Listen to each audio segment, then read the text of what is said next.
Anti Christ यानी मसीह का सबसे बड़ा दुश्मन।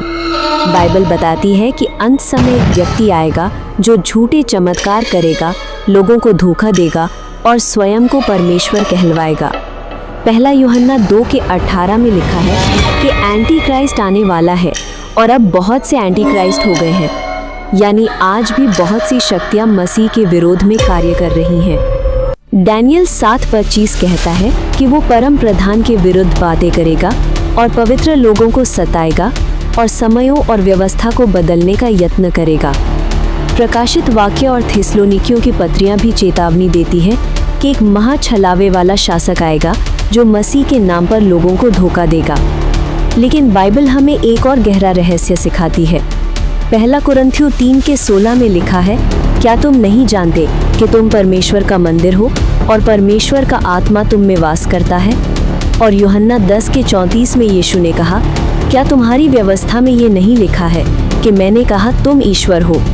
इसका अर्थ ये है कि यीशु मसीह स्वयं पवित्र आत्मा के रूप में हमारे अंदर निवास करते हैं। हमारा शरीर ही उसका मंदिर है। इसलिए अंत समय में जब कोई कहे कि यीशु यहाँ है या वहाँ है, तो चले मत जाना। मत्ती 24:23-24 में यीशु ने साफ कहा कि यदि कोई कहे कि देखो मसीह यहाँ है या वहाँ है, तो विश्वास मत करना, क्योंकि झूठे मसीह और झूठे भविष्यवक्ता उठ खड़े होंगे और बड़े चिन्ह और चमत्कार दिखाएंगे कि यदि हो सके तो चुने हुओं को भी भरमा दे। इसलिए आज का सवाल है, क्या हम सच्चाई में खड़े हैं या किसी धोखे का शिकार बन चुके हैं?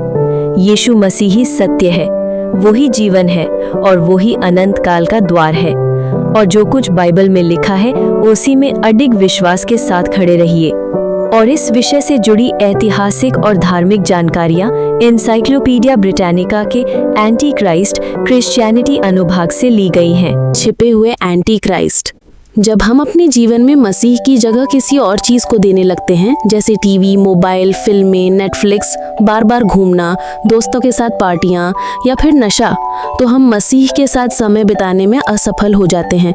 यही चीजें धीरे धीरे हमारे जीवन के एंटी क्राइस्ट बन जाती हैं।